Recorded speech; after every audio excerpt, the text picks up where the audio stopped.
Faza cu joculețul ăsta e în felul următor. Noi suntem o pisică și trebuie să ajungem înapoi pe lumea noastră. Când de la una la alta. Eu sper că să vă placă joculețul ăsta, este foarte distractiv.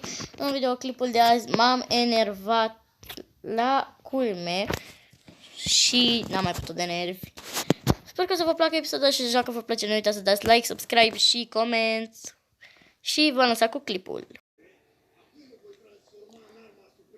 Bună și bine vă regăsit la un episod și în acest episod ne jucăm Cat's Brain. Byron. Da, noi suntem de la început, pentru că m-am jucat eu înainte. Marade, așa se numește. Este un joc foarte drăguțel, care te poți juca. Te poți juca cu prietenii, te poți juca decât singur. Dar, nu, cam așa e jocul. Nu cred că pot să iau tutorialul, nu? Nu pot să reiau tutorialul. Și nu cred că o să reiau de la capăt doar pe clip, așa că o să continui, pentru că eu m-am jucat inițial înainte să văd despre ce este vorba. Este un joc foarte drăguțel, care puteți juca. Uitați ce drăguț e. Uite, ia.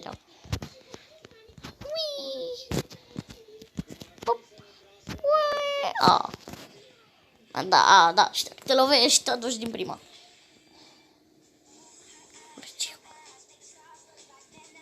Și putem să o luăm de pe aici. Așa. Așa. Hop.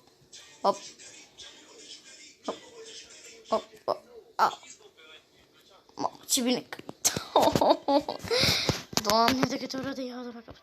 Deci, puteți să vedeți că eu în joculețul acesta am monitor de minunatul scor de 17 ori. Hai. V-am picat.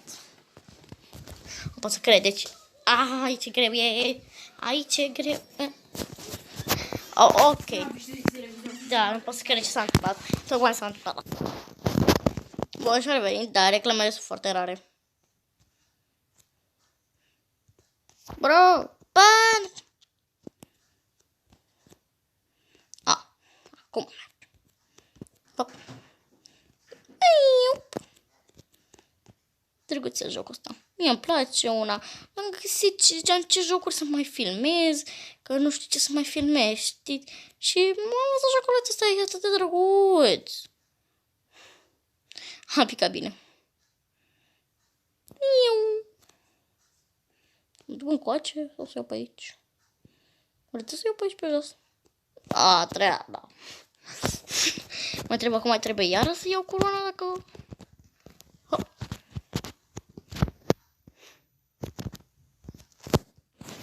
Da. Hop. Ca să mor de multe ori, deja am murit de 20 de ori în tot joculețul. Tot jocul, gen, zic. Mai ales. Băi, aici mă încurc mereu. Că am reușit. Și ca să știți care e faza, eu sunt o pisică din spațiu venită, că acum sunt pe planeta Marte, a pisicilor sau ceva de genul. Câte vedeți, am șeripioare drăguțe, de-aia pot să zbor pe aici.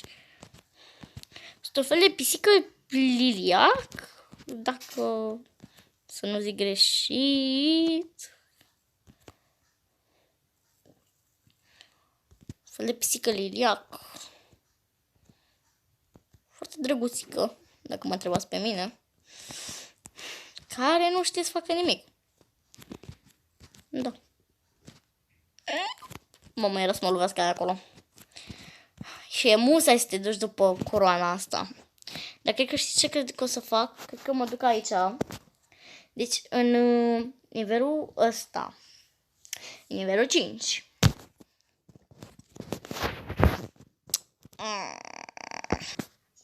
Bun, deci în partea aceasta a joculețului, partea 5-a. Aici, nu știu, explicați-mi voi cum ar trebui eu să pot să mă duc. Poate așa, dar nu, uitați, nu merge. Și e dificil, că nu merge, nu știu ce merge, nu. Dacă că aici este posibil cum să te duci după Aia. Nu. Eram foarte aproape. Uite, 10. Cred că am găsit strategia. N-am găsit nimic. Dar nu știu cum mai pot să o iei acolo. Acolo nu pot să o iei, e imposibil. Și dacă vă întrebați că pot să folosesc cutia aia de sus.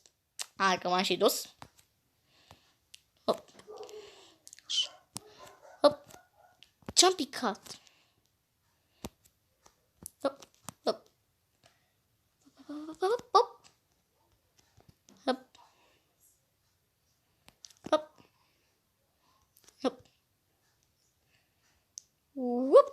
Hop. Ai ajunge decât acolo.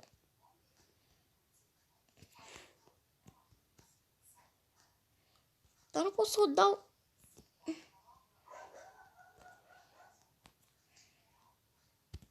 Nu pot. Nu pot, n-ai cum să ajungi acolo. Și butonul ăla nu face nimica.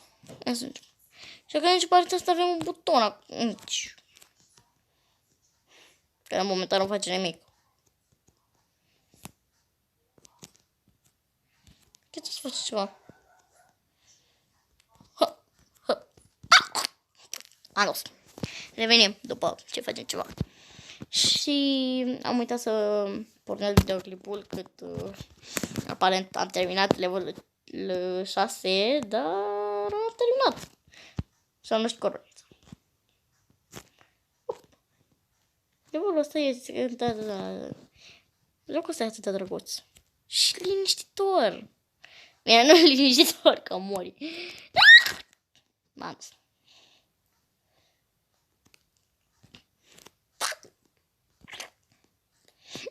Da.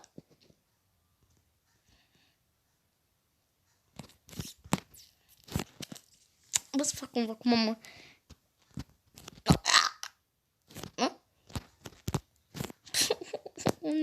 N-are și el un checkpoint. Hai, da. Deci... Și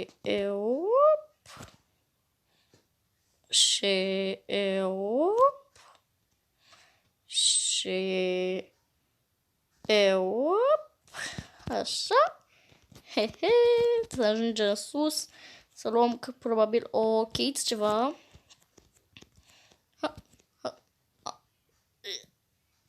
Bun. Hop. Ce e aici? Probabil drumul să iei corona. Aici sunt în mă dă de la capăt. Okay. Bine.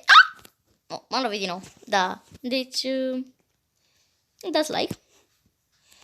Și vom reveni după ce trec. Bun, deci am revenit pentru că m-am enervat, n-am mai putut. Că am luat-o, dar apoi nu puteam să mă întorc pe aici. Trebuia să mă întorc. Uite, să vă arăt eu pe unde e. Uite pe aici, pe unde este cheia, pe dedesubt, este ăla de să mișcă.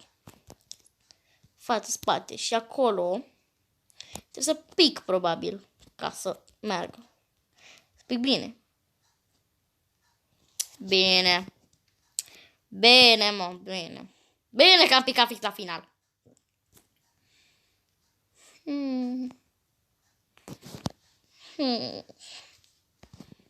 Ia să vedem, să așteptăm și bun.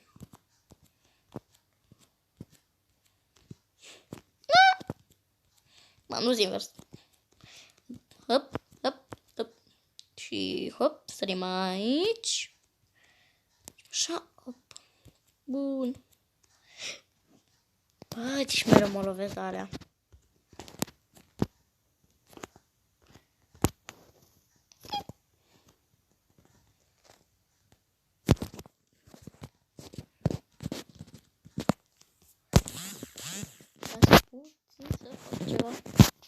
Aici.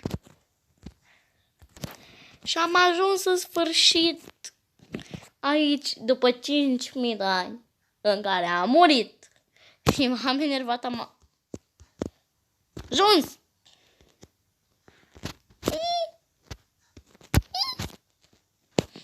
Ce să fac aici? Îmi explice și mie cineva că n-am înțeles nimic. Deci... Aha.